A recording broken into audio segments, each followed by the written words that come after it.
So, Kevin Buzzacott, what is the objective of the Freedom Flotilla? We want to highlight what's happening up at West Papua. We want to free our brothers and sisters up there with all the bad stuff that's happening. And also we want to finish off our ceremony. We've got big links to West Papua, ancient links. So we're carrying special water and sacred water, and we've got sacred ceremony that's happening that we'd like to share with the Papuan brothers and sisters. And we're having a hard time getting through to the authority about it. The Australian government and Indonesian government doesn't want that to happen. All we want to do is go in, do our ceremony, and then back out. So, what is the background of the people on the flotilla? The background of the people on the flotilla are genuine people who really wants peace. We got young people, old people. We got Papuans on board. We got Aboriginal elders. We got diplomats from all around the world. We carry our special camera, our media team. Some of our mob is out on the sea as well as on the land. So the land crew will travel as far as the road goes. And the boats will travel from there on to Torres Strait Islands. And a lot of people are flying into Torres Strait Island as soon as when we work things out a bit more.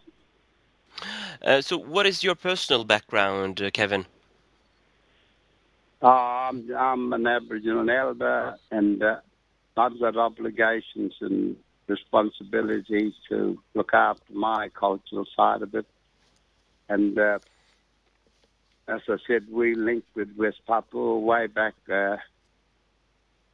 West Papua was linked with us and also the other islands north of Australia. And we got cultural obligations and responsibilities to care for them. And one of the big things is West Papua. West Papuans got a right to life, just like anybody else. And our job is to care for our brothers and sisters. And we got a lot of problems as well, but we reckon time's right for us to go and free the West Papuans first. And I always say, if we can free the West Papuans, we free ourselves. I'm talking about the whole of us, Australian, the community of Australia.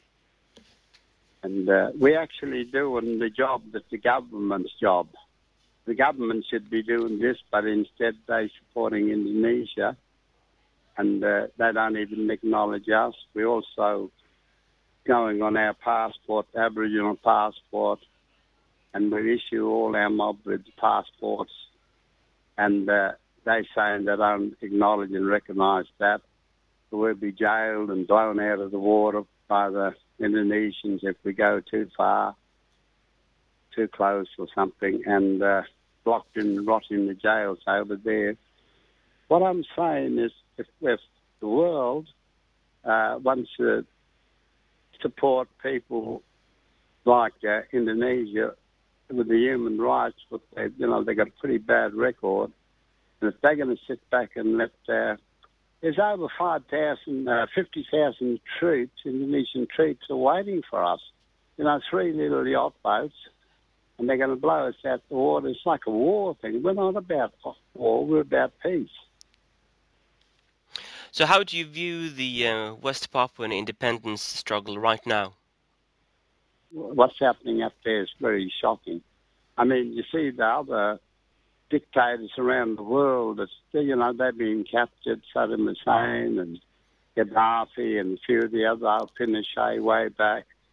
They've been criminal charged. I'm just stunned that this Indonesian government and the people who support the Indonesian government are, still running around after what's been done.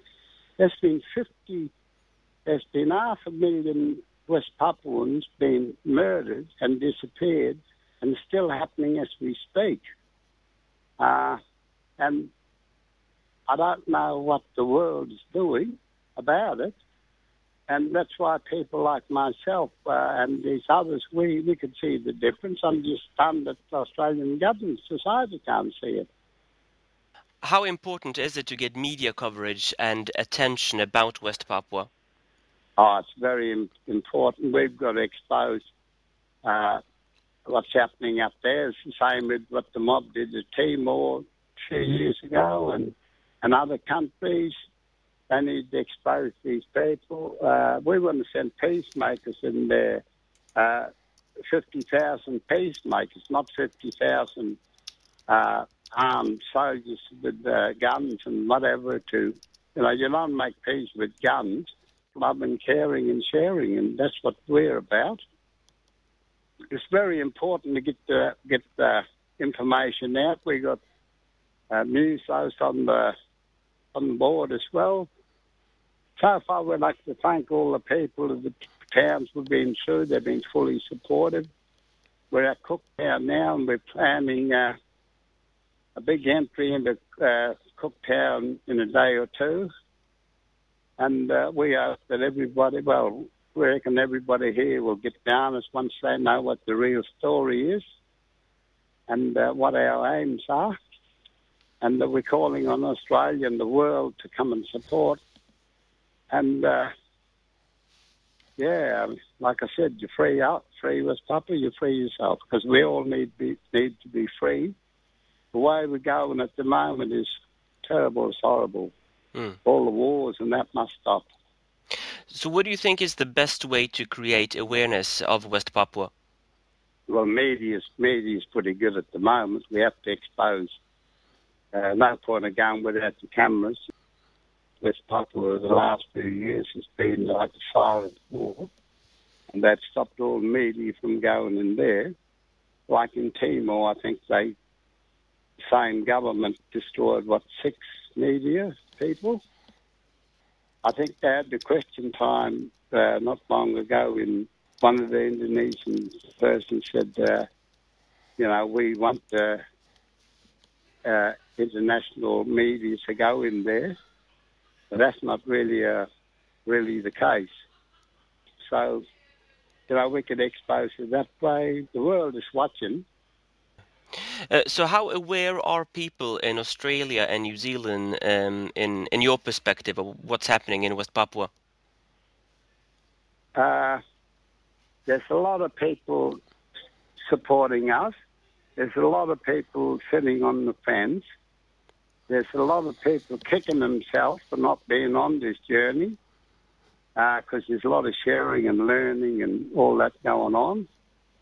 And the spirit's kicked in. People can feel the pain and what's happening out there. They're all keen to, break through. And we've also invited the Australian government and the Indonesian government. It's not too late for them to come and sit around a round table and talk about us. We haven't left the mainland yet. So, we want to make peace. So, the best way to sit down, the best way to work out any situation is to sit down and talk about it, not threat each other or incite racism and all that sort of stuff. But do you think we want to get away from that? But do you think there are many people that are not aware of what's happening in West Papua?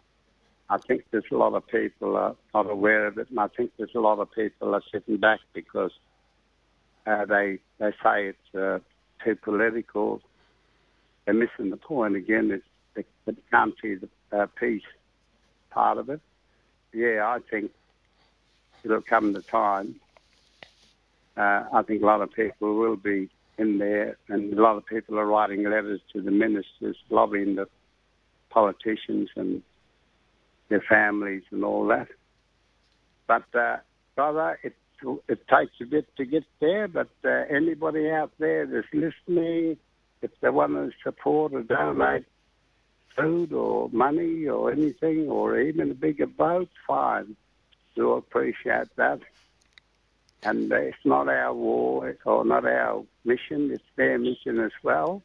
If we win, if we break through here, then we break through all around the world. So we've got to get out of this way we're living at the moment because it's pretty hard stuff. Okay, so the West Papua Freedom Flotilla has recently been warned by the Indonesian government that they might use force against you. And also the Australian government has said it will not provide consular help for you. What is your reaction to that, Kevin? Look, it's pretty disappointing.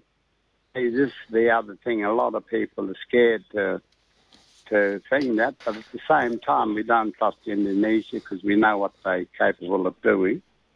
And it's also disappointing that the Australian government is supporting Indonesia about that war claims and locking up in jails. And they're not going to help us if we get caught over there in their prison. I mean, it's a shocking statement by Foreign Minister, what's his name, Carr, and also one of the opposition shadow thing, Julia Bishop. Pretty sad. I think these people should resign. I think they should be forced to resign. They can't be holding this in that high position, and come out with a statement like that. And also, where's the human rights? Where's the United Nations and all these people? You know, we haven't heard from them yet. I got an information here on their website, Freedom Flotilla, West Papua. So people.org. So if people want to log on or put some comment on there, or that's good. And like I said, we welcome every sort of support from anybody out there. It's their fight as well, or not their fight, but it's their struggle as well. So come aboard. We're welcome.